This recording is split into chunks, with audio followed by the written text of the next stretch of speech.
Express. Kesa mapanis, kesa matapon, nako, gagawing espesyal na nag-iisa nating kusina master, Chef Boy Logro! Yes! Yeah! Oh! Nako, ito na, Pekto. Gagawin na natin. Ano bang dala mo? Kesa meal Meal na na. Uy! Bicol Express. Bicol Express. Sige, gagawin natin ito. Masarap. Let's eat. Init na ito. Okay. Diretso na tayo. Mantika lang ng konti. Konting mantika. Konting mantika lang. Konting mantika. At ilagay natin yung garlic. Lagyan ng Garlic. bawang. Lemongrass. Ano ba ang gagawin yung Yes, gagawin natin parang Thai style. Ang natira mo kumaya, gagawin natin Bicol Express, gagawin natin Thai na spices. Wow.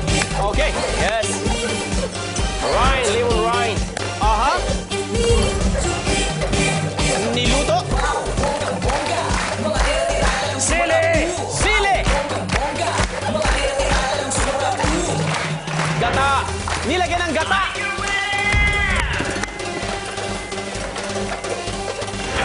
And the Bicol. Nilagay na ang Bicol Yes. Express. Okay. Lemon juice. Lemon juice. Yes. Basil. Basil. Patis. Patis. Sesame oil. Sesame oil. Sugar. And sugar.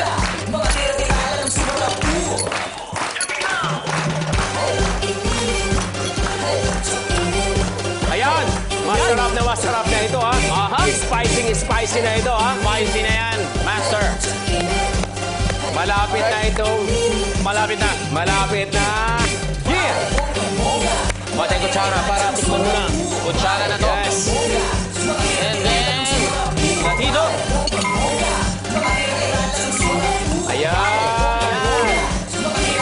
Yes. Yes! Yum. Hey! Ayan, o, tikman mo na, Mike. Alright. Eto na ngayon. Yung ating natirang Bicol Express naging Thai pork in coconut cilantro sauce. Ininit.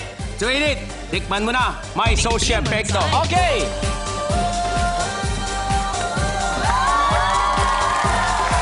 Sinasayawan yan eh.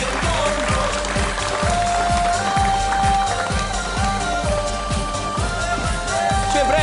Ano? Masarap pa? Sakto ang hang. Eksakto. Good. Pwedeng pampulutan. Pwede pang pulutan. Kanin na ng gulang. Okay. Medyo kumukurot yung hang, pero sakto lang. Sakto lang. Nadali ko yata yung Ayun. Lami kayo. Lami kayo. Lami kayo. Sige.